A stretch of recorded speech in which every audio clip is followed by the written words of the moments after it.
Il a délibérément choisi d'humilier sa femme enceinte lors de l'événement le plus important de l'année, simplement pour marquer son territoire. Mais quand elle a relevé le visage et accepté la main de l'homme à ses côtés, son univers à lui a commencé à s'effondrer en silence. La salle de bal scintillait sous le poids des lustres en cristal de bohème. Les rires et les conversations se mêlaient à la musique classique, un océan de soie et de velours où Antoine Dubois naviguait tel un roi. À son bras, Chloé, dans une robe rouge qui semblait être une flamme vivante, riait à l'une de ses plaisanteries, un son aigu et sonore. Il était le centre de toutes les attentions, l'homme du moment, et il savourait chaque seconde. Pourtant, son regard scrutait la foule jusqu'à trouver ce qu'il cherchait. Adossée à un pilier de marbre, loin des projecteurs, se tenait Élise. Sa main reposait sur son ventre, un geste protecteur. Sa robe bleu marine, simple et élégante, ne dissimulait pas sa grossesse avancée. Elle ressemblait à une île de quiétude au milieu de cette fête bruyante. Antoine a murmuré quelque chose à Chloé et s'est dirigé vers sa femme, son sourire d'hôte se fissurant à chaque pas, remplacé par un masque de froideur. Il s'est arrêté devant elle, son corps bloquant la vue de quiconque aurait pu regarder. Sa voix était un chuchotement venimeux. « Je n'arrive pas à croire que tu sois venue. » Élise ne répondit pas. Elle se contenta de le fixer, les yeux là. « Qu'est-ce que tu fais ici ?» insista-t-il. « Cet endroit n'est pas pour toi. Pas maintenant. » Il jeta un regard à son ventre avec un mépris presque palpable. « Tu aurais dû rester à la maison. » Son silence l'agaçait. C'était un mur contre lequel ses mots s'écrasaient. « Tu me fais honte, Élise. C'est la soirée la plus importante de ma carrière, et tu te présentes comme ça. Un fardeau, une ombre. » Il se pencha le visage à quelques centimètres du sien. « Je t'avais donné un ordre, et tu m'as désobéi. » La musique sembla s'arrêter un instant. Le monde d'Élise s'est rétréci pour ne devenir que ce visage cruel et ces mots qui la tailladaient. Antoine se redressa, satisfait des dégâts qu'il venait de causer. Il la regarda une dernière fois, comme on jette quelque chose qui ne sert plus, et se retourna pour regagner son piédestal de gloire. Il fit 2 pas, la laissant là, exposée et seule au milieu de la salle. C'est alors qu'une voix retentit derrière elle, calme, ferme et parfaitement audible. « Élise, êtes-vous prête ?» Le bras de Mathieu Lambert était un port sûr au milieu de la tempête. Élise le fixa une seconde, une ancre de sérénité offerte au moment précis où elle pensait sombrer. Elle leva les yeux vers son visage. Mathieu ne souriait pas, mais son regard transmettait une force tranquille, une compréhension qu'elle n'avait pas vue depuis des années. Il n'avait pas pitié d'elle. Il la voyait. Et à cet instant, c'était tout ce qui comptait. La voix d'Antoine résonnait encore dans son esprit, froide et tranchante, l'enregistrement de la cruauté devenue la bande-son de sa vie ces derniers mois. Le souvenir de ce matin même envahit le présent, si net qu'il semblait se reproduire. Elle était devant le miroir de la chambre, l'invitation dorée pour la soirée annuelle des Titans sur le lit. Elle passait la main sur sa robe bleu marine, la même qu'elle portait maintenant, sentant le tissu doux sur la courbe de son ventre. Un instant, elle s'était autorisée une lueur d'espoir. Peut-être que cette soirée serait différente. Antoine recevait la plus grande distinction de sa carrière, la reconnaissance pour laquelle ils avaient tous deux tant travaillé, même si seul son nom était sous les feux de la rampe. Peut-être qu'aujourd'hui, il s'en souviendrait. Antoine était entré dans la chambre, déjà habillé, le nœud de sa cravate parfaitement ajusté. Il ne l'avait même pas regardé, se contentant d'admirer son propre reflet dans le miroir, en ajustant ses boutons de manchette en platine. « À bout crois-tu aller comme ça ?» avait-il dit, la voix dénuée de toute émotion. Élise s'était retournée. « Au gala, Antoine. C'est ta grande soirée. Je veux être là. » Il l'avait enfin dévisagée, mais son regard avait glissé sur elle pour se fixer sur son ventre. Un soupir d'impatience s'échappa de ses lèvres. « Non, Élise, tu n'iras pas. Regarde-toi, ce n'est pas une image professionnelle. Les gens vont jaser, ils vont détourner l'attention de ce qui compte vraiment. Mon succès. » Chaque mot était une pierre, lancée contre la fragile armure d'espoir qu'elle avait bâtie. « Je suis ta femme. avait-elle murmuré, la voix brisée. « Notre enfant est là. »« Exactement, » avait-il rétorqué en prenant son portefeuille. « Et votre place est à la maison, loin des regards. Ce soir, il s'agit d'affaires, de l'image que je dois projeter.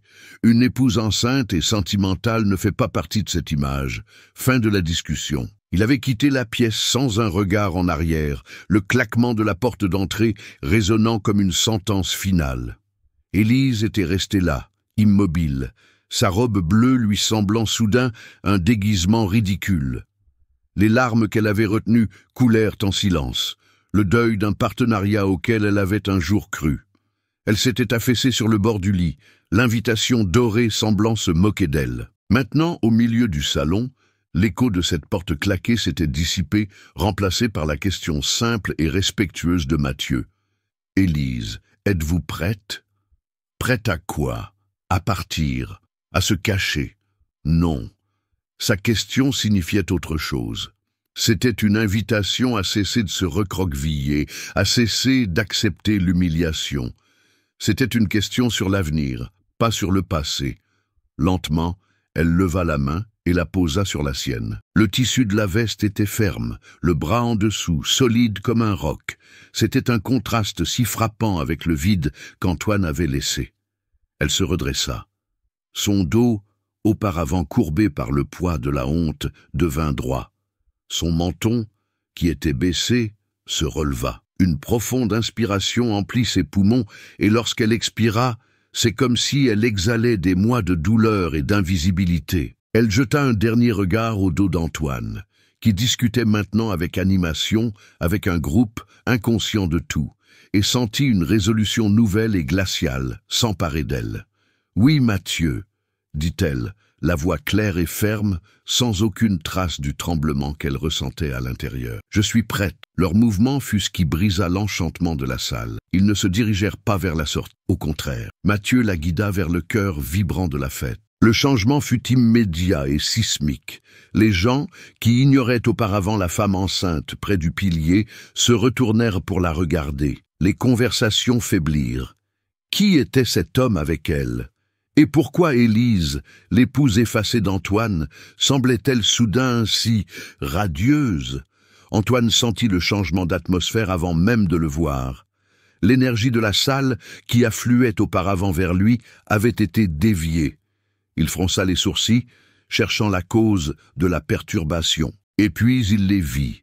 Sa femme, son épouse enceinte et désobéissante, qui aurait dû être à la maison, traversait la salle au bras d'un autre homme. Et ce n'était pas n'importe quel homme. Antoine sentit son sang se glacer. Il connaissait ce visage, vu sur des couvertures de magazines économiques, dans des articles sur les figures mystérieuses et puissantes du monde de la finance. C'était Mathieu Lambert, l'investisseur secret avec qui personne n'obtenait de rendez-vous, l'homme qu'Antoine tentait de joindre, sans succès, depuis près d'1 an. Le choc sur son visage fut si visible que Chloé, à ses côtés, cessa de rire. « Antoine, qu'y a-t-il » Mais il ne pouvait pas répondre. Sa bouche était sèche. Il observait, paralysé, Élise et Mathieu passer devant l'un des entrepreneurs les plus importants de la ville, qui esquissa un large sourire et salua Mathieu d'un signe de tête respectueux, un geste qu'il n'avait jamais adressé à Antoine. Élise ne regarda pas son mari. Son attention était portée vers l'avant. Son pas était assuré.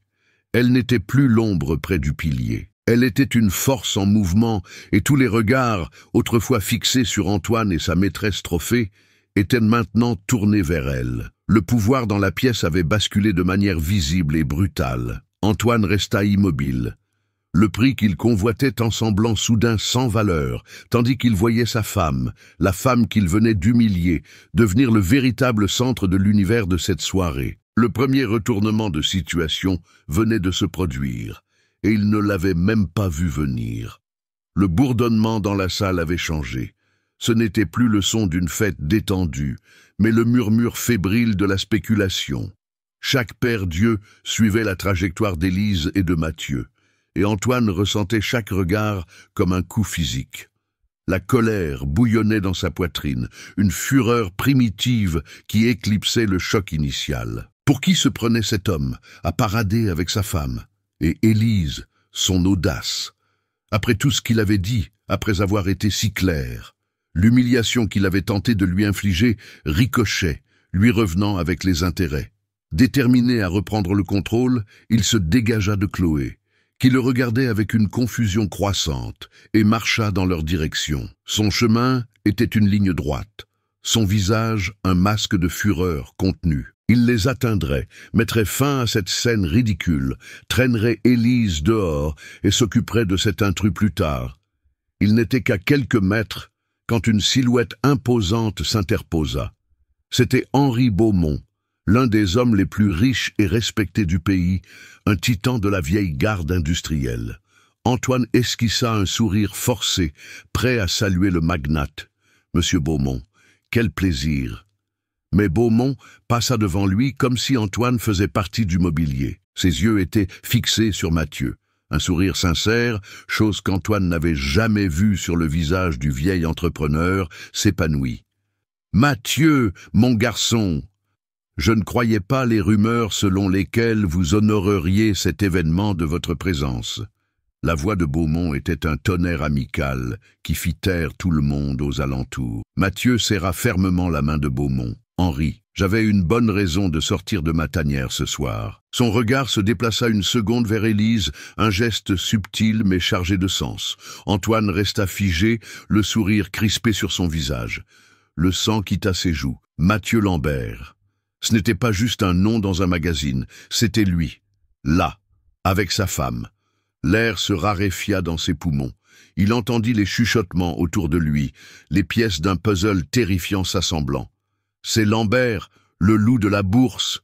dit l'un. « Je pensais qu'il vivait en Suisse », commenta un autre. « Il a racheté Inotech lundi. Personne ne savait même que c'était à vendre. » Antoine sentit le sol se dérober sous ses pieds. Il n'avait plus le contrôle. En fait, il ne l'avait jamais eu. Il était un petit poisson dans un aquarium, et un requin venait d'entrer dans l'eau. La première révélation le frappa avec la force d'un coup de poing à l'estomac. L'homme qui accompagnait sa femme pouvait l'acheter et le vendre avant le petit déjeuner. Pendant ce temps, Mathieu, sentant la tension d'Élise, la guida doucement vers les portes vitrées, menant à une terrasse plus calme, loin des regards curieux. Beaumont les accompagna, laissant un Antoine abasourdi derrière eux. La nuit était plus fraîche ici. Les lumières de la ville scintillaient en contrebas. « Élise, c'est un plaisir de vous revoir, » dit Beaumont, son attention maintenant entièrement sur elle. « Et dans de bien meilleures circonstances. La dernière fois que nous nous sommes vus, vous expliquiez à ce vieux dinosaure l'avenir de la logistique intégrée sur une serviette en papier. » Élise esquissa un petit sourire, le premier de la soirée. « Vous avez une bonne mémoire, monsieur Beaumont. J'ai une mémoire pour le génie, ma chère. J'ai toujours dit à Antoine que le projet Neptune était trop brillant pour être sorti de cette tête dure qui est la sienne. » Beaumont lui fit un clin d'œil. « C'est un bon vendeur, je l'admets. Mais un architecte d'empire, non. Ça a toujours été vous. » Ces mots restèrent suspendus dans l'air. Pour Élise, c'était une reconnaissance attendue depuis longtemps. Pour Antoine, qui s'était approché de la porte vitrée à temps pour entendre la phrase finale, ce fut la deuxième révélation, la plus dévastatrice de toutes. Le projet Neptune. La base de tout son succès. La stratégie révolutionnaire qui l'avait mis sur la carte, qui devait lui valoir le prix ce soir. C'était le chef-d'œuvre d'Élise.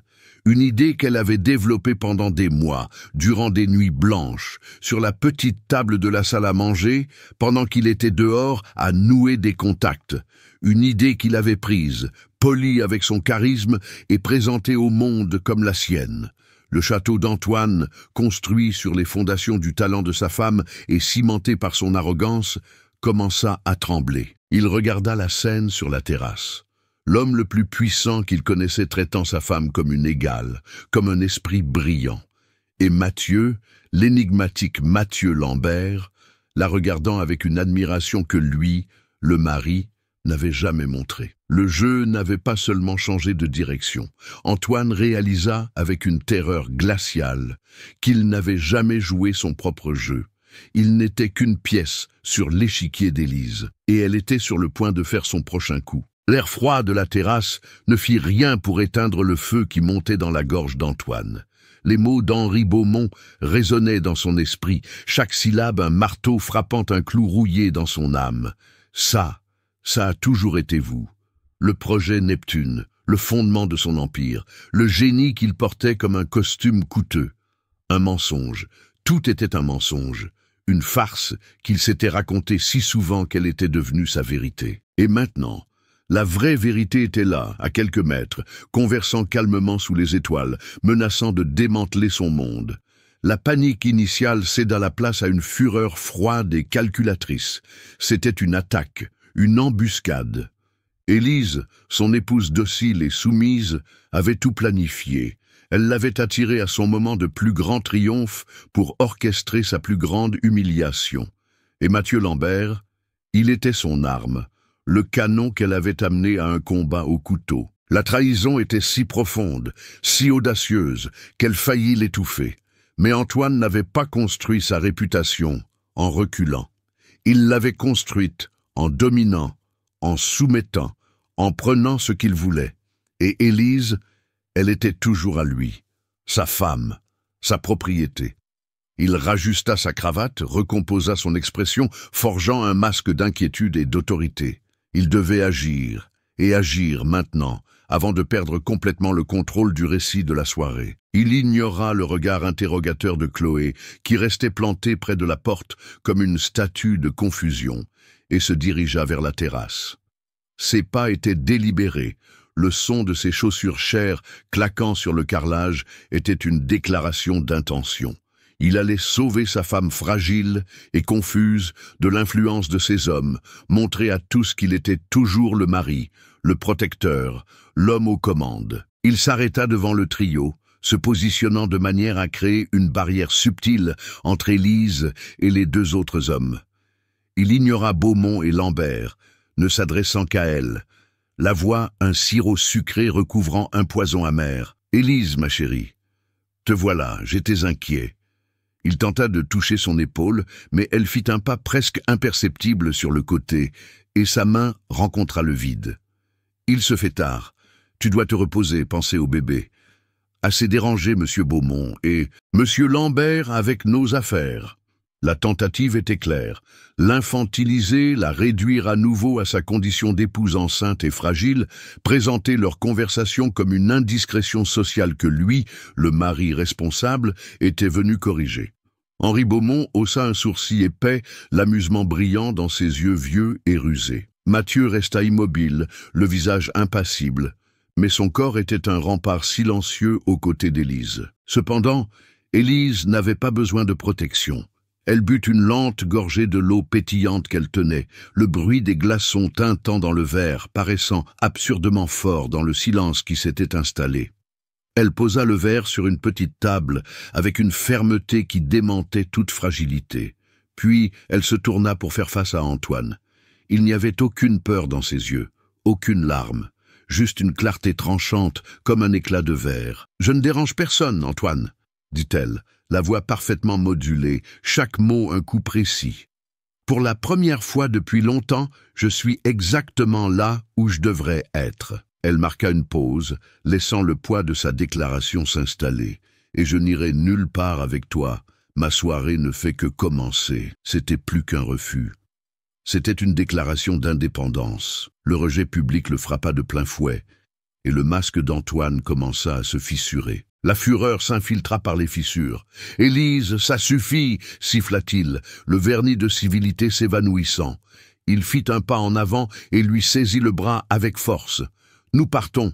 Maintenant, ne me fais pas répéter. » Sa prise était douloureuse, ses doigts s'enfonçant dans sa peau. Ce fut son erreur, un acte de désespoir qui franchit une ligne invisible.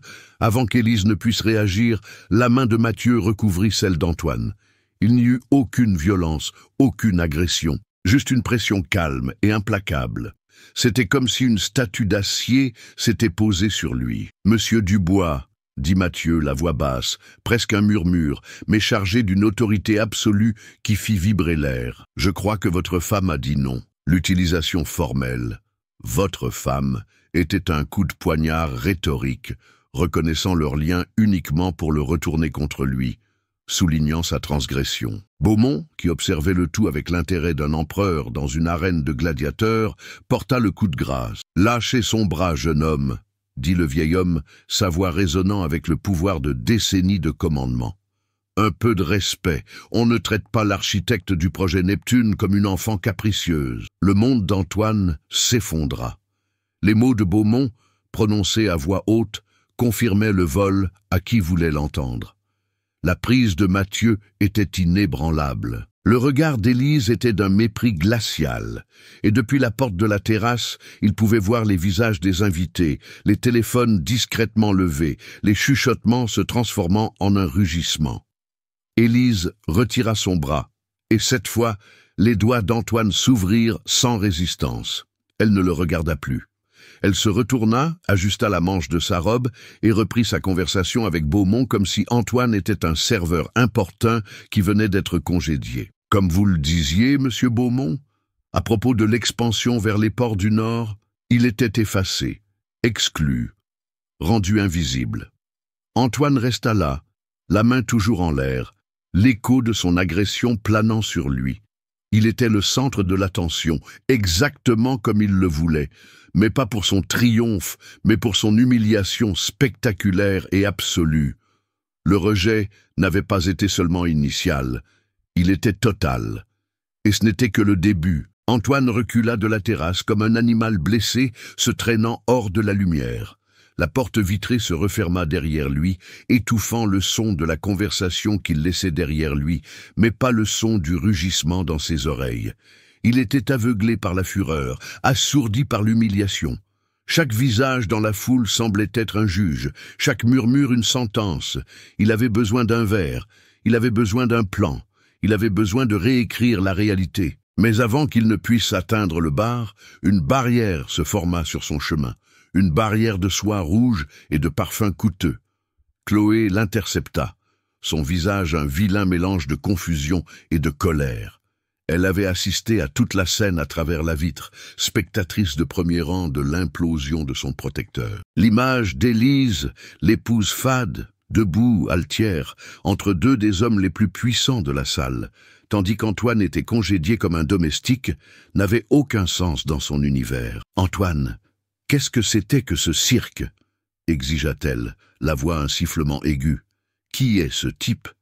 Et pourquoi as-tu laissé cette petite femme te parler comme ça devant tout le monde? Fais quelque chose. » Son inquiétude ne concernait pas son ego blessé. Elle concernait son statut à elle.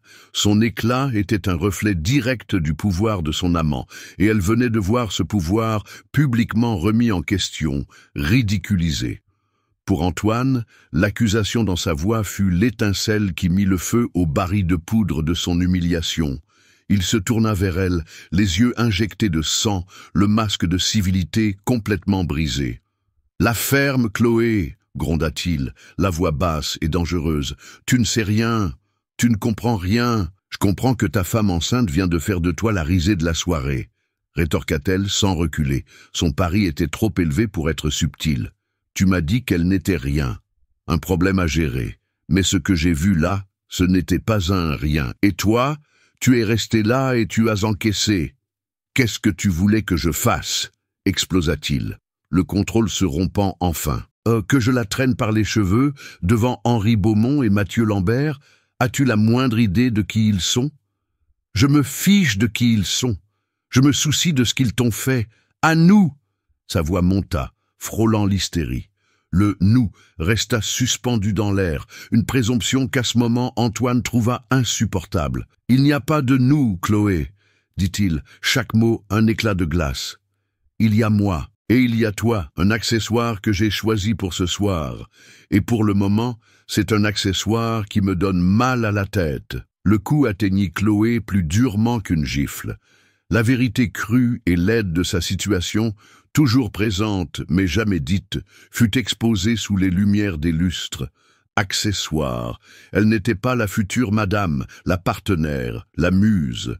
Elle était un objet, et les objets peuvent être jetés.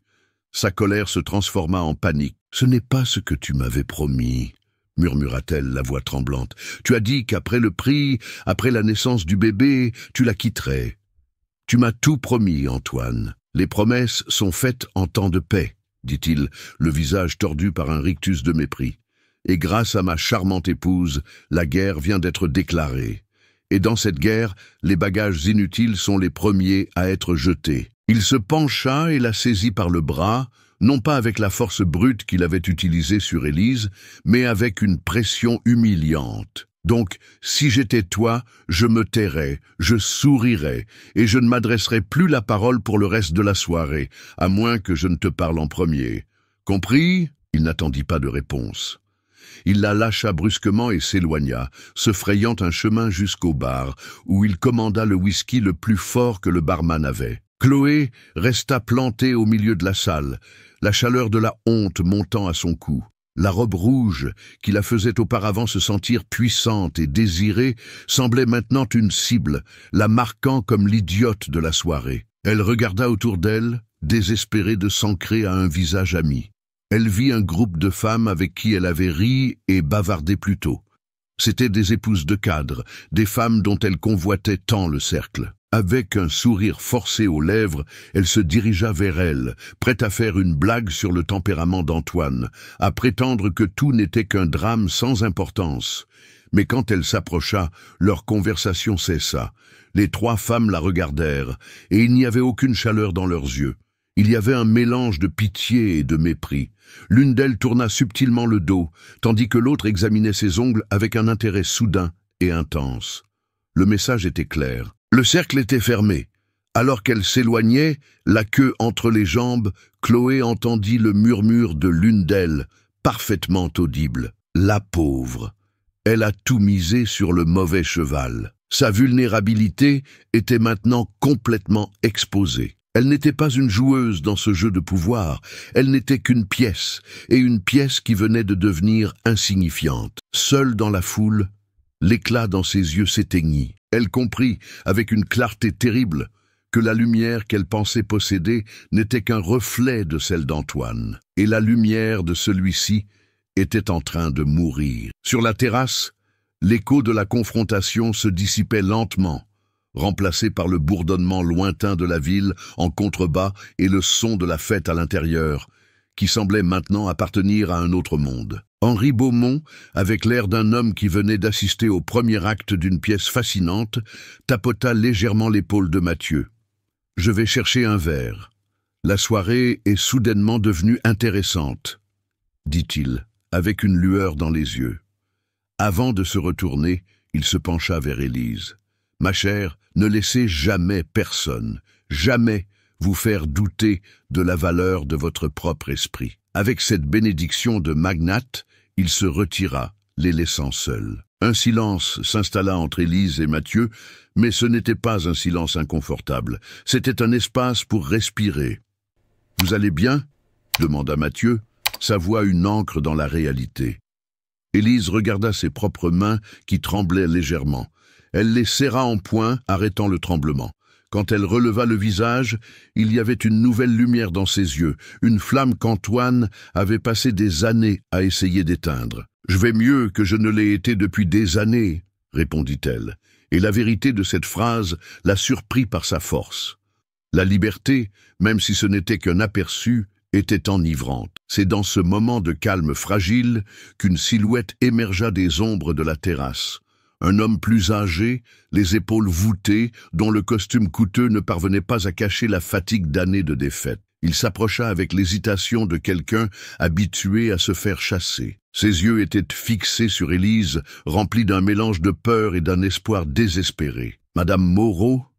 dit-il la voix rauque. « Pardonnez-moi de vous déranger. Vous ne vous souvenez peut-être pas de moi. Mon nom est Luc Bernard. » Élise le reconnut instantanément et une vague de souvenirs la frappa. Luc, le premier associé d'Antoine. Le génie de la programmation qui travaillait avec eux dans le petit garage qui leur servait de premier bureau. L'homme qui avait disparu du jour au lendemain, effacé de l'histoire officielle de l'entreprise. « Luc, bien sûr que je me souviens, » dit-elle, la voix douce. « Qu'est-ce que vous faites ici ?» J'ai appris qu'Antoine allait recevoir le prix, dit Luc, tordant une serviette entre ses mains. Il jeta un regard nerveux à Mathieu, un étranger puissant dont il ne parvenait pas à déchiffrer la présence. Je suis venu pour voir, pour essayer de comprendre comment il arrive à dormir la nuit. Et puis j'ai vu ce qui s'est passé tout à l'heure, la façon dont vous lui avez tenu tête. Mathieu resta silencieux, observant, comprenant que ce moment appartenait à Élise. Luc fit un pas de plus, réduisant la distance entre eux. Sa voix baissa jusqu'à un murmure conspirateur. Il n'a pas seulement volé vos idées, Madame Moreau. Le projet Neptune. Nous l'appelions l'Arche à l'époque. Vous vous souvenez? C'était notre arche pour sortir de la tempête. Nous l'avons construite ensemble. J'ai écrit chaque ligne du code original. Il était le vendeur, j'étais l'ingénieur. Et vous étiez l'architecte, celle qui dessinait les cartes. La douleur dans sa voix était palpable, une vieille blessure qui n'avait jamais cicatrisé. Il m'a convaincu de signer mon départ de la société pour une bouchée de pain. Il a dit que l'entreprise coulait, que c'était le seul moyen de sauver quelque chose. Il a promis de me faire revenir quand les choses iraient mieux. J'ai été un imbécile. 2 mois plus tard, il présentait Neptune aux premiers investisseurs et mon existence a été balayée sous le tapis. Il a volé ma vie, Madame Moreau. Élise ressentait chaque mot, car son histoire était un écho de la sienne. L'exploitation, la manipulation, l'annulation. Je suis désolé, Luc. Je n'avais aucune idée que ça s'était passé comme ça, dit-elle. Et c'était vrai. Antoine avait toujours dit que Luc avait simplement abandonné. Je sais, dit-il, mais je ne suis pas venu pour votre compassion. Je suis venu parce que, pour la première fois, j'ai vu une fissure dans son armure. Et c'est vous qui l'avez mise là. Il prit une profonde inspiration, le moment de vérité approchant. Pendant toutes ces années, j'ai tout gardé. Par peur, par colère, je ne sais pas. Mais j'ai gardé. Sa main trembla en entrant dans la poche intérieure de sa veste. Il en sortit quelque chose de petit, un objet sombre, une clé USB. Les emails originaux que nous avons échangés, avec les dates, les ébauches de notre business plan, avec mes notes et les vôtres, les enregistrements audio de nos réunions de planification où il dit lui-même que l'idée était la vôtre et l'exécution la mienne, et l'acte de mon départ, qu'il m'a contraint à signer sans la présence d'un avocat. Tout est là. Il tendit la main, la clé USB reposant dans sa paume comme une petite bombe. Je n'ai jamais eu le pouvoir ou le courage d'utiliser ça. Antoine m'a menacé, a dit qu'il me briserait, qu'il m'enterrerait sous les procès jusqu'à ce que je vende mon sang pour payer les frais. Mais en vous voyant aujourd'hui, avec Monsieur Lambert à vos côtés, j'ai pensé que peut-être la justice est encore possible. Élise regarda le petit objet. C'était plus que du plastique et du métal. C'était la preuve. C'était l'arme dont elle ne savait pas qu'elle avait besoin. C'était l'histoire de son annulation et de celle de Luc, condensée en quelques gigaoctets de données. Le prendre, c'était franchir un point de non-retour. C'était accepter la guerre. Elle leva la main, les doigts fermes, et prit la clé USB de la main de Luc. À ce moment, Mathieu s'avança, posant une main rassurante sur l'épaule de Luc. « Monsieur Bernard !» dit Mathieu, sa voix résonnant d'une autorité calme et létale. « Vous n'avez plus à avoir peur. Vous avez fait ce qu'il fallait, et je vous garantis personnellement qu'Antoine ne s'approchera pas de vous. » Luc regarda de Mathieu à Élise. Et pour la première fois depuis des années, la tension dans ses épaules sembla diminuer. Un signe de tête, un échange de regards, et l'alliance fut scellée. Il s'éloigna discrètement, se fondant dans la nuit. Élise resta sur la terrasse, la clé USB froide dans sa main. Ce n'était plus seulement sa parole contre la sienne. Maintenant, elle détenait la vérité. Et la vérité, elle le savait, était sur le point de devenir très, très bruyante. La petite clé USB semblait peser 1 tonne dans la main d'Élise. C'était la clé de l'avenir, mais aussi un rappel douloureux de tout le passé qui l'avait mené jusqu'ici. L'air de la nuit, qui avait semblé libérateur, était maintenant lourd de la gravité de ses décisions. Le tremblement de ses mains revint, non pas de peur, mais du poids épuisant d'années de lutte silencieuse qui refaisait enfin surface. Mathieu remarqua la pâleur de son visage, la façon dont l'adrénaline de la confrontation l'abandonnait, laissant derrière elle une vulnérabilité brute. Il la guida doucement à l'intérieur, l'éloignant de la terrasse et des regards curieux, la conduisant par un couloir moins fréquenté jusqu'à un petit salon isolé, réservé aux invités de marque cherchant un refuge de la fête. Le son de la musique était un murmure lointain. L'ambiance était intime, avec des fauteuils en velours et un éclairage doux. C'était un sanctuaire au milieu de la zone de guerre. « Asseyez-vous, Élise, » dit-il, la voix calme. « Je vais vous chercher un verre d'eau. » Pendant qu'il s'éloignait, Élise se laissa sombrer dans l'un des fauteuils. Son regard erra dans la pièce et se posa sur un couple de l'autre côté. L'homme souriant passait un délicat collier de diamants autour du cou de sa femme, qui riait et touchait le bijou avec tendresse. C'était une scène d'intimité et d'appréciation à des années-lumière de sa propre réalité. Et la vue de ce collier, de ce geste, ouvrit une écluse dans sa mémoire, ramenant un souvenir qu'elle avait gardé enfermé pendant des années. Un souvenir d'un sacrifice qui faisait plus mal que n'importe quelle insulte qu'Antoine aurait pu lui adresser. Mathieu revint avec un verre d'eau glacée et la trouva le regard perdu, une larme silencieuse coulant sur sa joue.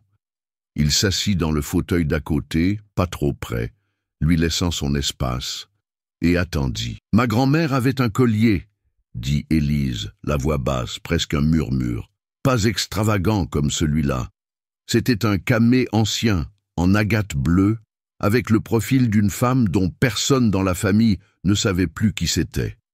La chaîne était en or vieilli, fragile. Elle me l'a donnée pour mes 18 ans. Elle disait que ce camée avait traversé 4 générations de femmes dans notre famille, et qu'il représentait la force silencieuse qui nous maintenait debout, même quand le monde essayait de nous abattre. » Elle marqua une pause, le souvenir se déroulant dans son esprit comme un vieux film. Mathieu écoutait simplement, le regard fixe et attentif, lui accordant le rare cadeau de son entière attention. « Au début de l'entreprise, » continua-t-elle, « avant Neptune, avant tout investisseur, nous avions un projet plus modeste. Une bonne idée, mais qui avait besoin d'un coup de pouce. Nous étions à 1 semaine de manquer la date limite pour déposer le brevet du logiciel principal. La banque nous avait refusé le dernier prêt. Il s'agissait de 2000 €. Une somme ridicule aujourd'hui, mais à l'époque, c'était un gouffre entre le succès et l'échec total. Je n'avais jamais vu Antoine aussi désespéré. Il a passé une nuit entière éveillé dans notre petite cuisine, la tête entre les mains, disant que tout était fini, qu'il était un raté. Elle revivait la scène. L'odeur de café réchauffé, la lumière froide de l'aube, le son de ses sanglots étouffés. Sa douleur était sa douleur, son rêve était son rêve. Le lendemain matin, pendant qu'il dormait d'épuisement sur le canapé, j'ai pris le camé de ma boîte à bijoux. Je suis allé au centre-ville, dans une de ces boutiques d'antiquités qui achètent de l'or. Je me souviens de l'odeur de poussière et de métal poli. L'homme, avec une loupe à l'œil, a examiné le collier, comme si c'était un insecte mort. Il n'a pas vu les générations, n'a pas vu la force, n'a pas vu ma grand-mère, il n'a vu que le poids de l'or. 2500, a-t-il dit. Et j'ai accepté, sans hésiter. Le souvenir était si net qu'elle sentit le froid de l'argent dans sa main, le vide à son cou. Quand je suis rentré, Antoine était réveillé. J'ai posé l'argent sur la table de la cuisine. Il a regardé l'argent, puis moi, mon cou vide. Et il a pleuré. Il m'a serré si fort dans ses bras, a dit que j'étais son ange, que j'avais sauvé nos rêves. Il a promis, les larmes aux yeux, qu'un jour il rachèterait le collier pour moi. Il a dit que ce serait la première chose qu'il ferait quand nous serions riches. L'ironie amère de cette promesse flotta entre eux. Nous n'en avons plus jamais parlé, conclut Élise. 1 an plus tard, il achetait des montres de luxe. 2 ans plus tard, la première voiture importée, et le camé de ma grand-mère, la force silencieuse de 4 générations, est resté oublié dans une vitrine poussiéreuse du centre-ville, échangé contre un rêve qui, au final, n'était même pas le mien. Elle essuya la larme solitaire du revers de sa main. Raconter l'histoire à voix haute, pour la première fois, ne la fit pas se sentir faible, mais limpide. C'était la reconnaissance de la profondeur de ce qu'elle avait perdu bien avant de perdre son respect ou son amour. Elle avait sacrifié un morceau de son héritage, de son identité, pour un homme qui, en retour, avait tenté d'effacer le reste. Mathieu resta silencieux un long moment, non pas avec le vide de l'indifférence, mais avec le poids de la compréhension. Il n'offrit pas de mots de réconfort faciles ou de promesses vides. Il fut simplement le témoin de sa douleur, la validant par sa présence. Finalement, il parla, la voix douce mais ferme. Ce qu'il n'a pas compris, Élise, c'est que la force n'a jamais été dans le collier. Elle a toujours été en vous. Et dans ce petit salon, loin de la bataille qui se déroulait dehors, Élise sentit une vérité fondamentale s'installer dans son cœur. Le sacrifice avait été immense, mais il ne l'avait pas brisé. Il avait seulement forgé l'acier de sa résolution. La force que les mots de Mathieu lui donnèrent fut plus puissante que n'importe quelle boisson forte. Élise se sentit ancrée, non pas dans un passé de douleur, mais dans un présent de possibilité. La femme qui était entrée dans cette salle des heures plus tôt, recroquevillée et espérant un minimum de décence de la part de son mari, avait disparu. À sa place se tenait l'architecte du projet Neptune, la petite fille de femme forte, la mère d'une nouvelle vie. Et elle réalisa que la justice n'était pas quelque chose que l'on attendait, mais quelque chose que l'on construisait. Comme s'il lisait dans ses pensées, Mathieu se pencha légèrement en avant, le ton de sa voix passant de consolateur à stratégique. « Antoine est blessé, mais il n'est pas mort, » dit-il calmement. Un homme comme lui, acculé, mise tout sur une dernière carte désespérée. Et sa carte est assise à une table au centre de la salle en ce moment même. Élise suivit son regard. À une table d'honneur, Antoine gesticulait avec une énergie forcée, un sourire de vendeur collé au visage. Il était entouré d'un groupe de 3 personnes à l'allure distinguée et étrangère. Le groupe Lyra, expliqua Mathieu. Des investisseurs de Singapour. Ils sont prudents, mais agressifs quand ils trouvent une réelle opportunité. Antoine les courtise depuis 6 mois pour financer la phase 2 de Neptune, une expansion internationale. S'il les convainc, la débâcle de ce soir deviendra une anecdote. Il aura le capital et la validation pour m'enterrer sous les procès et réduire Luc au silence pour toujours. La phase 2. Élise sentit un frisson la parcourir. C'était le plan d'expansion qu'elle avait elle-même dessiné, détaillé dans un carnet qui était maintenant enfermé dans le tiroir de son bureau à lui. Une autre parcelle de son esprit qu'il s'apprêtait à vendre aux enchères comme la sienne. « Il ne peut pas réussir », murmura-t-elle, plus pour elle-même que pour Mathieu. « Non, il ne le peut pas », acquiesça Mathieu. Il se leva, lui tendant la main. Ce n'était pas le geste d'un sauveur, mais celui d'un partenaire. Et c'est pourquoi nous allons leur offrir quelque chose de mieux que le passé. Nous allons leur offrir l'avenir. Antoine était au milieu de sa présentation la plus brillante. Le whisky avait aiguisé sa langue, et le désespoir lui donnait une éloquence maniaque. Il parlait de synergie, de marché de rupture, de projections exponentielles. La chef du groupe, une femme d'âge mûr au regard incisif nommée Madame Zhang, écoutait poliment, mais ses yeux révélaient un scepticisme. Les rumeurs dans la salle étaient impossibles à ignorer.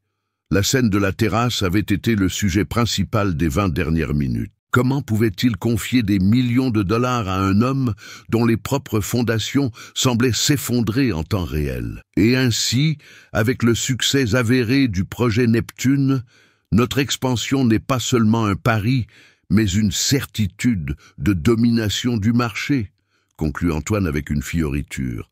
C'est à ce moment précis qu'ils arrivèrent. La seule présence de Mathieu Lambert fit que tout le groupe se redressa sur leurs chaises. Mais c'est Élise, marchant à ses côtés, avec un calme et une autorité nouvellement découverts, qui vola la vedette. Le sourire d'Antoine se figea et s'effrita. La terreur revint dans ses yeux. « Madame Zhang, » dit Mathieu avec un signe de tête amical. « Ravi de vous revoir. J'espère ne pas interrompre. »« Monsieur Lambert, la surprise est entièrement nôtre, » dit-elle, la voix nette, ignorant complètement un Antoine pétrifié. « J'aimerais vous présenter quelqu'un, » continua Mathieu, avec une formalité impeccable. « Voici Élise Moreau, la véritable architecte derrière la stratégie d'innovation qui a tant impressionné le marché l'année dernière. » L'utilisation de son nom de jeune fille fut un coup de canon, un acte public de dissociation. « Élise » balbutia Antoine, essayant de se lever. « Qu'est-ce que c'est que ça ?»« Ma femme est un peu secouée ce soir, messieurs, dames. Je vous demande de m'excuser. » Élise ne le regarda même pas. Ses yeux étaient fixés sur Madame Zhang. « Madame Zhang » commença Élise, la voix claire et ferme, sans aucune trace d'hésitation. « Ce que mon mari a décrit comme la phase 2 est en effet un plan solide. Cependant, c'est un plan d'il y a 5 ans. Il aborde le marché tel qu'il était, pas tel qu'il sera. » Le menton d'Antoine tomba. « La véritable rupture, » continua Élise, la passion pour sa propre création coulant à travers elle, ne réside pas dans l'expansion d'un modèle existant, mais dans son intégration avec la logistique prédictive et la décentralisation des données. Neptune a été conçu pour être un navire robuste. Mon nouveau projet, Argos, est un écosystème. Il ne navigue pas sur le marché, il est le marché. Elle parla pendant seulement 2 minutes, mais dans ses mots, il y avait plus de vision, plus de génie et plus de vérité que dans toute la performance d'une heure d'Antoine. Elle utilisa des termes et des concepts qui n'étaient pas dans ses diapositives, des idées qu'elle avait eues les semaines précédentes, la prochaine étape qu'il n'aurait jamais été capable de concevoir seul. Madame Zhang l'écoutait avec une intensité croissante, les yeux brillants de la reconnaissance d'un esprit supérieur. Quand Élise termina, le silence à la table était total. Antoine était pâle comme un fantôme, vaincu. Alors Mathieu, avec le timing d'un maître, porta l'échec et mat. « Le groupe Lyra cherche, par-dessus tout, à être à l'avant-garde, dit-il. Et je peux vous garantir que l'avant-garde n'est plus à cette table. Je dirige personnellement le tour de financement initial du projet Argos de Madame Moreau. Notre première réunion du conseil d'administration aura lieu la semaine prochaine. » La décision de Madame Zhang fut instantanée. Elle se leva, le visage illuminé par le sourire d'une prédatrice qui a trouvé sa proie. Elle tendit la main par-dessus la table, passant directement devant un Antoine invisible pour serrer celle d'Élise. « Madame Moreau, » dit-elle avec un profond respect, « votre vision est brillante, absolument brillante. Je crois que nous avons beaucoup de choses à nous dire. » L'image finale fut dévastatrice. Élise, l'épouse enceinte et humiliée, concluant un accord de plusieurs millions avec une poignée de main ferme, le visage illuminé par une victoire qui était entièrement la sienne. À ses côtés, l'homme le plus puissant de la salle la soutenait comme un partenaire. Et assis, oublié, se trouvait Antoine, le roi détrôné, regardant sa dernière chaloupe de sauvetage s'éloigner, avec sa femme à la barre. La première victoire en équipe n'était pas seulement une victoire, c'était une annihilation. C'est cette partie de l'histoire qui nous brise de l'intérieur, n'est-ce pas? Ce moment où l'on réalise que le sacrifice le plus profond, celui qui a coûté un morceau de notre âme, a été traité comme quelque chose sans valeur. Vous êtes-vous déjà senti complètement invisible, même en étant la personne qui donne le plus dans une relation ou un projet? Si vous savez à quel point cette douleur fait mal, répondez par un oui dans les commentaires pour que je sache que vous êtes là. La victoire fut vertigineuse. À l'instant où la main de Madame Zhang lâcha la sienne, Élise se retrouva encerclée. Des visages qui l'ignoraient auparavant se tournaient maintenant vers elle avec des sourires avides et des yeux calculateurs. C'étaient d'anciens collègues, des concurrents d'Antoine, des vautours et des opportunistes, tous sentant l'odeur du pouvoir frais dans l'air. Les questions fusaient de toutes parts. « Élise, quelle vision brillante ! Nous devons organiser un déjeuner. Mon fonds d'investissement adorerait en savoir plus sur Argos. » C'était un tourbillon de validation et d'intérêt. Mais sous tout cela, Élise sentait le même courant transactionnel qu'il avait toujours repoussé dans le monde d'Antoine.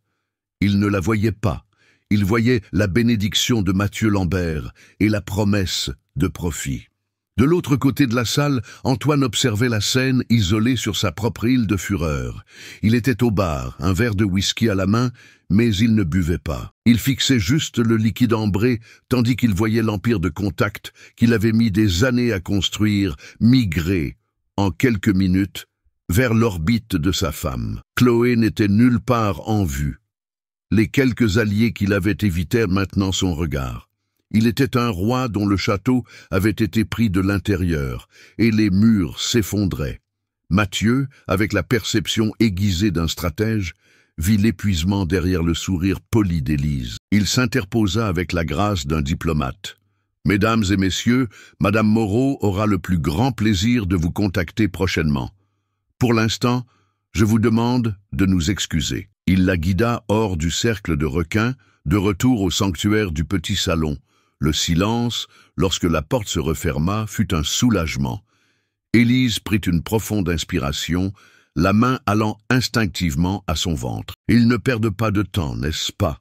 dit-elle, avec une pointe d'ironie. « Le capital n'a pas de loyauté, » répondit Mathieu. « Il ne fait que suivre le pouvoir et la vision.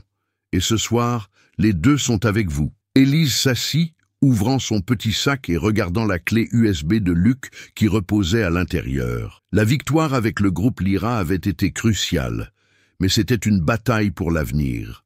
Ce petit morceau de technologie contenait la vérité sur le passé. Luc a dit qu'Antoine l'avait contraint à signer son départ de l'entreprise.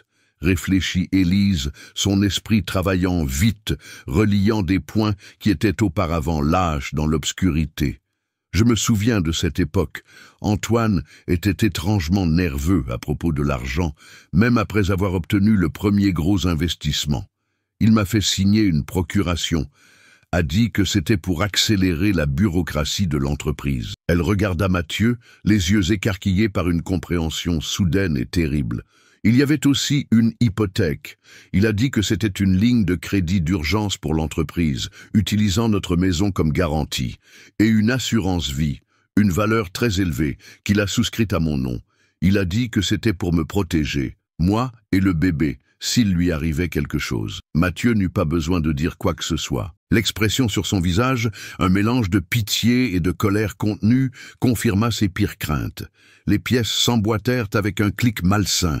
Il ne s'agissait pas seulement de lui voler le mérite, il ne s'agissait pas seulement de l'abandonner, le plan était beaucoup plus sinistre. Antoine se préparait à quitter la société avec tout le capital, laissant derrière lui une entreprise fantôme pleine de dettes, avec leur maison comme garantie, et avec elle, Élise, comme seule responsable légale. Il l'aurait laissée enceinte, sans abri et enterrée sous des dettes frauduleuses. L'assurance vie n'était pas pour la protéger, c'était son plan B. La dimension de la trahison lui coupa le souffle. Cela dépassait la cupidité. C'était une cruauté calculée, un plan pour l'anéantir complètement.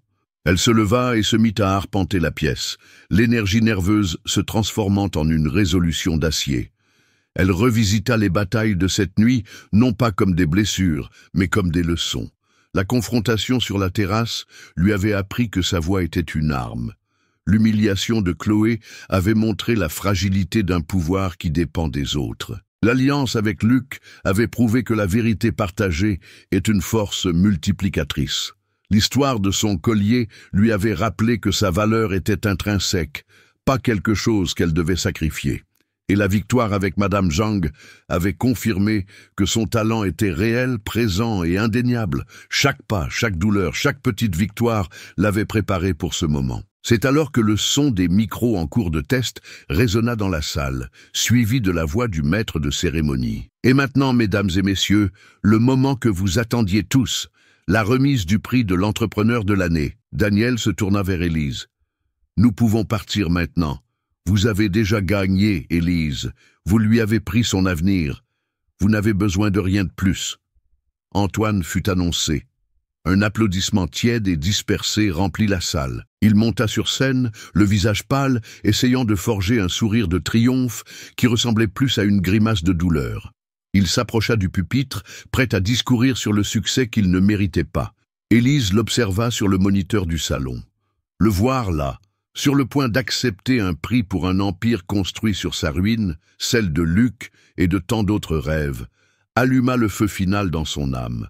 Il ne s'agissait plus seulement de se sauver, il s'agissait de justice. Elle se tourna vers Mathieu, les yeux brillants d'une détermination inébranlable. « Il ne peut pas avoir ça », dit-elle, la voix basse mais résonnant d'un pouvoir absolu. « Il ne peut pas avoir le mensonge, pas ce soir. » Elle se dirigea vers la porte, le corps droit, chaque mouvement une déclaration d'intention. Antoine va monter sur cette scène pour célébrer un empire.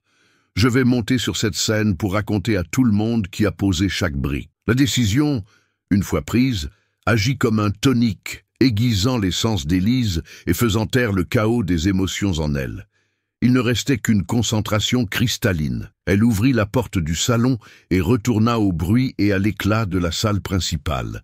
Mais l'environnement avait changé pour elle. Ce n'était plus un lieu d'humiliation, mais une arène. Et elle n'était plus une victime, mais une gladiatrice marchant vers le centre de la scène. Son trajet à travers la salle fut un spectacle silencieux. Les gens, qui quelques instants auparavant se bousculaient pour la féliciter, s'écartaient maintenant, lui ouvrant un couloir. Les conversations moururent en murmures, et les murmures se transformèrent en un silence choqué et expectant. Chaque tête se tournait pour la suivre. Des dizaines, puis des centaines de pères dieux, tous témoins de cette marche lente et inexorable vers la scène illuminée. La femme que tout le monde avait ignorée au début de la soirée commandait maintenant l'attention de toute la salle, sans dire un seul mot. Mathieu la suivait, quelques pas derrière. Il n'était pas son escorte, mais son arrière-garde. Sa présence était un rempart invisible, un avertissement clair pour quiconque penserait à intervenir. Son expression était neutre, mais ses yeux balayaient la salle, s'assurant que son chemin restait libre. Il lui donnait ce qu'Antoine ne lui avait jamais donné, l'espace pour être la protagoniste de sa propre histoire. Sur scène, Antoine tenait le lourd trophée de cristal. Le métal et le verre semblaient froids dans ses mains moites.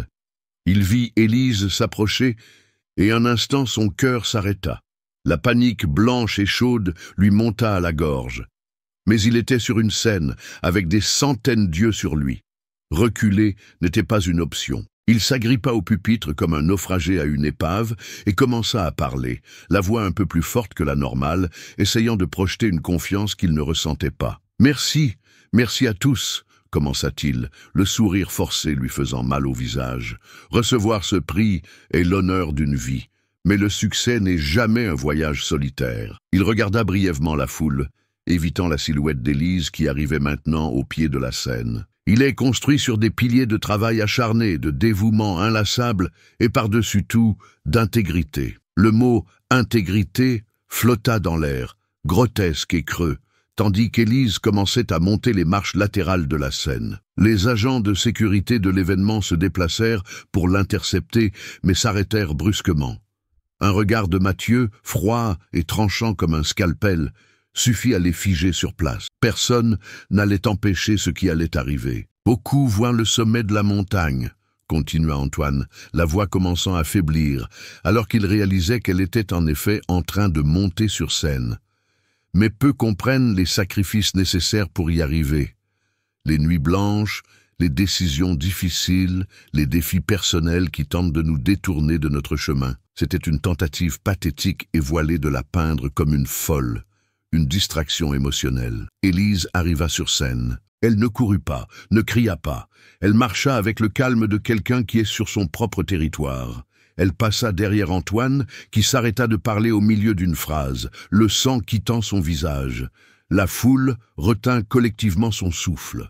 Le silence dans la salle était si absolu qu'on pouvait entendre le bourdonnement des équipements sonores. Antoine se tourna vers elle, le micro captant son murmure sifflant. « Élise, qu'est-ce que tu fiches?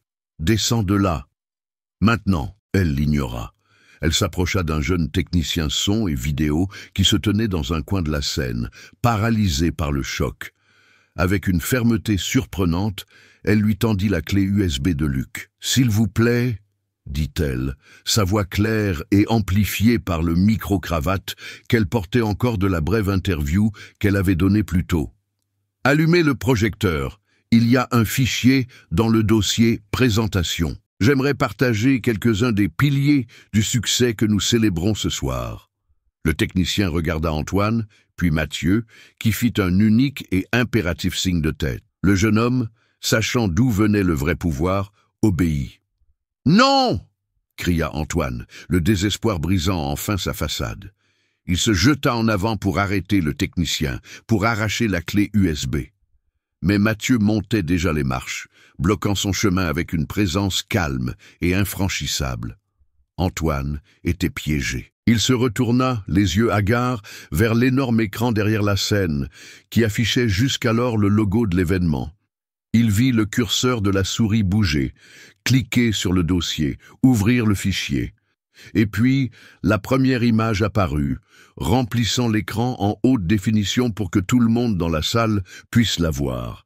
Ce n'était pas un graphique de bénéfice ou une photo d'entreprise.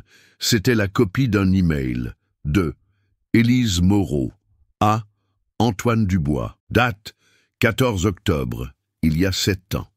Objet, première ébauche, projet Arche. Le texte sous l'entête commençait par une phrase qui allait sceller le destin d'Antoine. Antoine, mon chéri, comme nous en avons discuté, voici mes premières idées pour la plateforme de logistique intégrée que nous appelons l'Arche. Je pense que le concept de écosystème prédictif est la voie à suivre. Élise prit le micro du pupitre. « Bonsoir, dit-elle à la foule stupéfaite.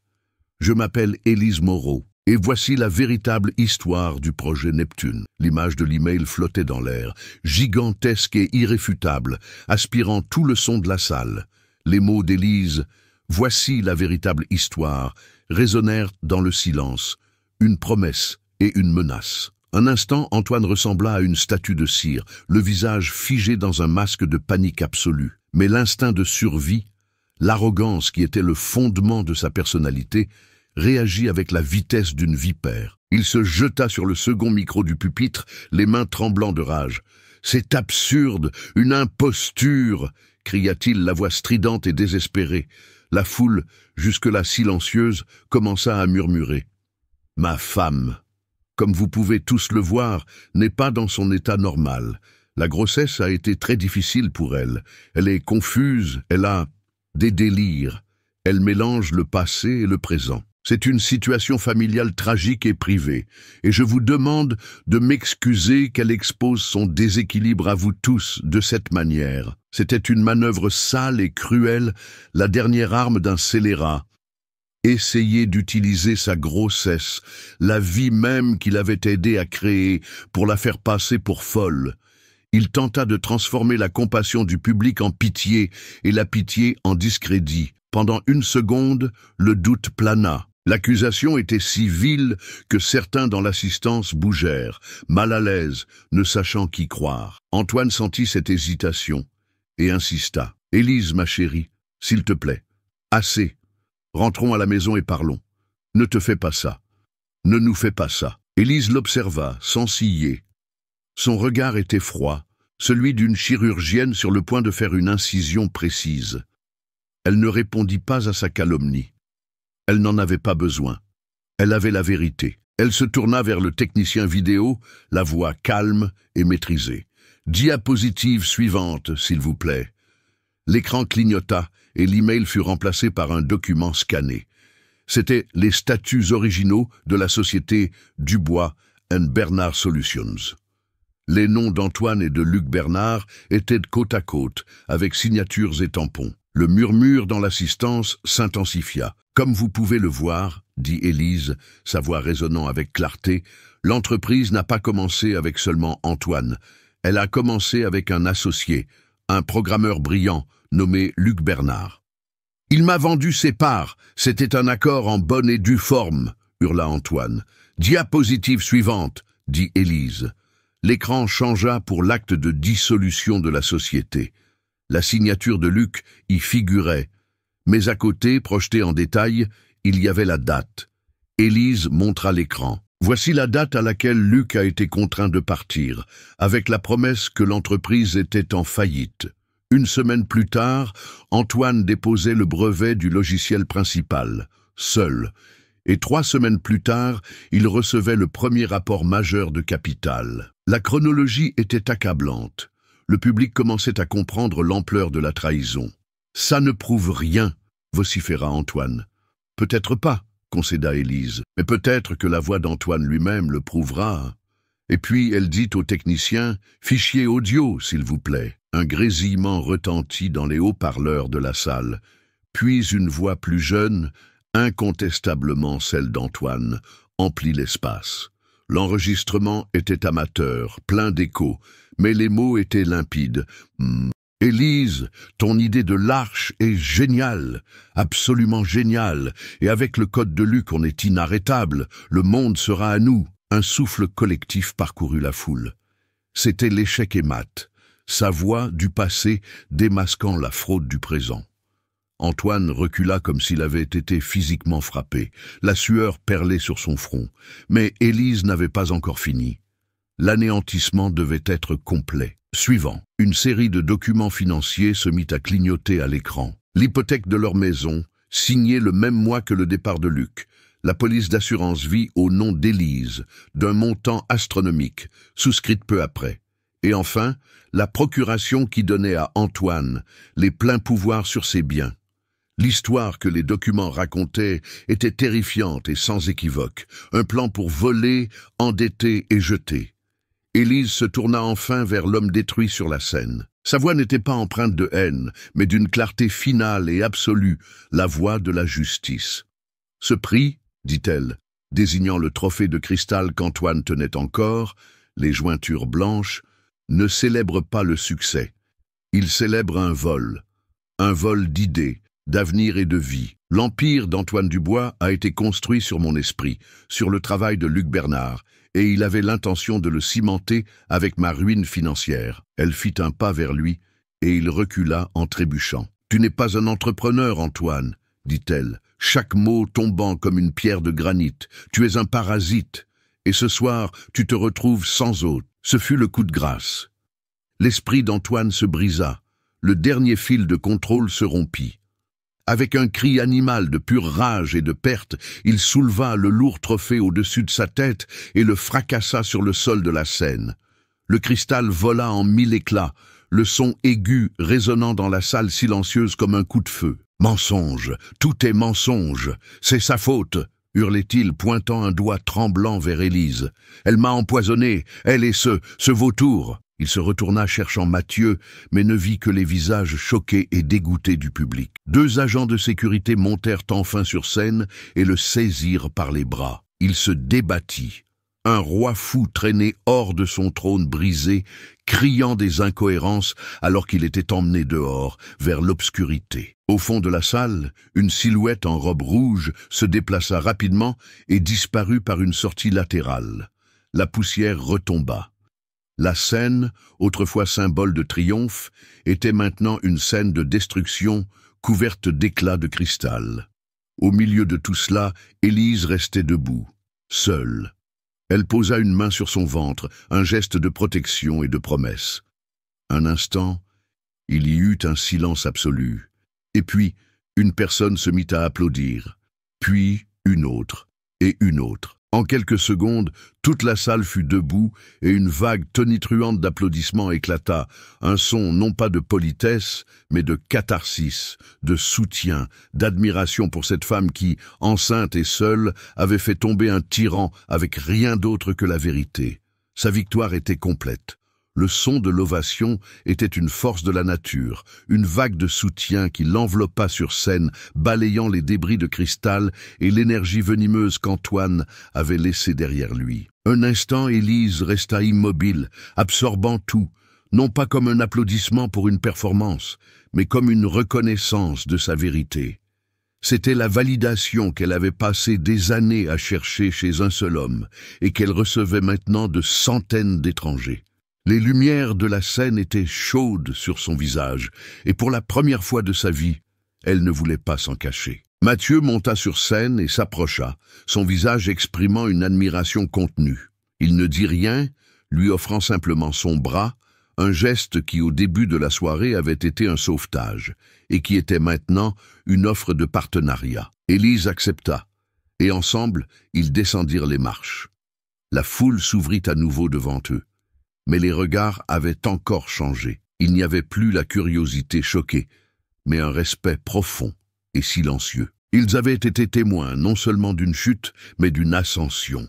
Il la guida à travers la salle, maintenant chaotique, où les gens se pressaient en petits groupes, discutant avec ferveur des événements de la soirée. La réputation d'Antoine n'était pas ternie, elle était incinérée. Élise entendit des bribes de conversation. J'ai toujours su qu'il y avait quelque chose qui clochait chez lui. L'histoire de Luc Bernard, incroyable. Et sa femme, quelle femme! Elle ne ressentit aucun triomphe, aucun plaisir dans sa ruine. Elle ressentit seulement le soulagement profond et épuisant d'un fardeau qui avait enfin été retiré de ses épaules. Ils retournèrent au petit salon, le refuge qui était devenu le quartier général de sa révolution silencieuse. La porte se referma et le bruit du monde extérieur redevint un murmure lointain. L'adrénaline qui l'avait soutenu sur scène commença à se dissiper et un épuisement accablant prit sa place. Elle s'assit dans le fauteuil, le corps entier tremblant sous l'effet de la libération de la tension. « Merci, Mathieu, » dit-elle, la voix à peine plus qu'un murmure. « D'avoir cru en moi quand je n'y croyais même plus moi-même. » Il s'assit en face d'elle, la même tranquillité émanant de lui. « Je n'ai rien fait que vous n'aviez déjà le pouvoir de faire, Élise. J'ai simplement tenu une lanterne pour que vous puissiez voir votre propre chemin dans l'obscurité. C'est vous qui avez marché. » Il se pencha un peu. La nuit a été longue. Mais la partie la plus difficile, la vraie, commence demain. Construire Argos, honorer la confiance d'investisseurs comme Madame Zhang, monter une équipe, c'est un défi plus grand que de faire tomber un homme. C'était un rappel doux, mais nécessaire. La victoire de cette nuit n'était pas un point d'arrivée, mais un point de départ. Et cette perspective, au lieu de l'effrayer, la dynamisa. Pour la première fois, l'idée de l'avenir n'était pas un brouillard d'incertitude, mais un projet clair, un plan à exécuter. Un plan à elle. On frappa doucement à la porte. Mathieu se leva pour ouvrir. C'était Luc Bernard. L'homme qui entra dans la pièce était différent de la figure effrayée et courbée qui les avait abordés sur la terrasse. Ses épaules étaient droites. La peur dans ses yeux avait été remplacée par une lueur de gratitude et de soulagement si intense qu'elle était presque tangible. Il tenait une mallette en cuir vieillie dans ses mains. « Madame Moreau, » commença-t-il, la voix brisée par l'émotion, « j'ai tout vu. Ce que vous avez fait ce soir, ce n'était pas seulement pour vous, c'était pour moi. Pour ma famille, qui pendant 7 ans m'a vu comme un raté. Vous ne m'avez pas seulement rendu mon nom, vous m'avez rendu ma dignité. » Des larmes silencieuses coulaient sur son visage. « Merci. Je n'aurai jamais les mots pour vous remercier. » Élise se leva, ressentant son émotion comme si c'était la sienne. « Nous avons fait ça ensemble, Luc. Votre courage a été la clé de tout. Je ne suis pas seulement venu pour vous remercier, » dit-il en lui tendant la mallette. Pendant toutes ces années, j'ai gardé le cœur de notre projet original, quelque chose qu'aucun contrat ni aucune clé USB ne pourrait enregistrer. Élise ouvrit la mallette. À l'intérieur, sur un papier d'ingénieur jauni par le temps, se trouvait le premier organigramme du système L'Arche. Les dessins étaient faits à la main, avec les annotations de Luc sur le code et les siennes sur l'architecture du système. C'était l'acte de naissance de son idée, une relique d'une époque d'espoir et de collaboration, avant que la cupidité n'empoisonne tout. « Ceci appartient à sa véritable créatrice, » dit Luc. « Il est temps que ça rentre à la maison. » Élise traça les lignes du dessin du bout des doigts. C'était l'acte final de réparation, la boucle était bouclée. La possession de son histoire, de son travail, était complète. Elle regarda par la fenêtre du salon. L'obscurité de la nuit commençait à céder, tachée à l'horizon d'une douce teinte de gris et de violet. L'aube arrivait. Là, dans cette pièce, se trouvaient les 3 piliers de son nouveau départ. Mathieu, le partenaire qui voyait sa valeur. Luc, le collègue qui partageait sa vérité. Et en elle, le bébé donna un léger coup de pied, une promesse de l'avenir qu'elle était maintenant libre de construire. Le palais de mensonges d'Antoine s'était effondré. Et sur ces décombres, sous la première lumière d'un nouveau jour, Élise commençait enfin à construire son propre empire, un empire de vérité. 10 mois plus tard, le soleil du matin inondait le bureau, se reflétant sur les murs de verre et les sols en béton poli. L'atmosphère n'était pas à l'ostentation, mais à l'innovation. Des écrans affichaient des lignes de code et des projections de marché, et une équipe diversifiée et concentrée collaborait autour d'une grande table centrale. Il n'y avait pas de trône, juste un cercle. C'était le quartier général d'Argos, la start-up technologique à la croissance la plus rapide du pays. Au centre de tout, il y avait Élise. La maternité lui avait donné une nouvelle dimension de calme et de force. Elle écoutait Luc Bernard, maintenant son directeur de la technologie, qui expliquait avec enthousiasme une avancée dans le système. La fatigue avait disparu du visage de Luc, remplacée par la passion d'un créateur qui avait enfin la liberté de créer. Après la réunion, Élise se rendit dans son bureau privé. L'espace était à son image, élégant, fonctionnel et sans excès. Dans un coin, dans un berceau moderne, dormait sa fille, Léa, âgée de 3 mois. Un petit miracle né de la tempête. Élise s'approcha et la regarda dormir, sa poitrine se soulevant et s'abaissant doucement. C'était son pourquoi.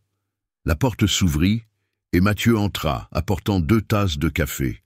Leur partenariat s'était épanoui en quelque chose de profond et de silencieux, construit sur le fondement d'un respect mutuel inébranlable.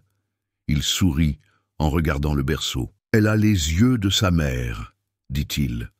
Elle peut déjà voir à travers n'importe quel mensonge. » Élise rit, un son sincère et léger, et ton entêtement. Aux informations qui passaient en sourdine sur un écran mural, un petit bandeau en bas de l'écran déroula une nouvelle. Les actifs restants de la défunte Dubois-Corp mis aux enchères finales pour payer les créanciers. Antoine n'était plus qu'une note de bas de page dans son histoire, un lointain souvenir d'une vie qui ne lui appartenait plus. Élise prit sa fille dans ses bras. L'odeur du bébé, la sensation du petit corps chaud contre le sien, était la seule encre dont elle avait besoin. Elle se dirigea vers l'immense baie vitrée qui allait du sol au plafond, offrant une vue panoramique sur la ville qui s'étendait en dessous. C'était la vue du sommet de la montagne, une montagne qu'elle avait elle-même gravie, pierre par pierre. Léa ouvrit les yeux et tendit une petite main, touchant le verre froid, comme si elle voulait atteindre le monde. Élise la serra plus fort, le cœur comblé. Tout ce qui avait été brisé était maintenant réparé, plus fort qu'avant. Il avait essayé d'éteindre sa lumière, mais il avait oublié qu'elle était le soleil lui-même. Si le parcours de résilience d'Élise vous a inspiré et rempli de force, la meilleure façon de soutenir notre travail est de laisser un « j'aime » sur cette vidéo. Cela me montre que des histoires de justice et de nouveaux départs comme la sienne doivent continuer à être racontées.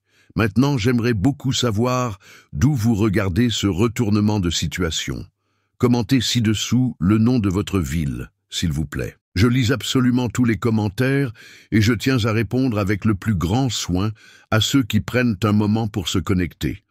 Pour ne manquer aucune autre histoire émouvante comme celle-ci, abonnez-vous à la chaîne. Ainsi, vous rejoindrez notre communauté et serez toujours informé lorsqu'un nouveau voyage sera diffusé. Et ne partez pas tout de suite. Choisissez l'une des 2 histoires incroyables que j'ai laissées à l'écran pour que vous la regardiez ensuite. Il suffit de cliquer sur l'une d'elles. On se retrouve là-bas.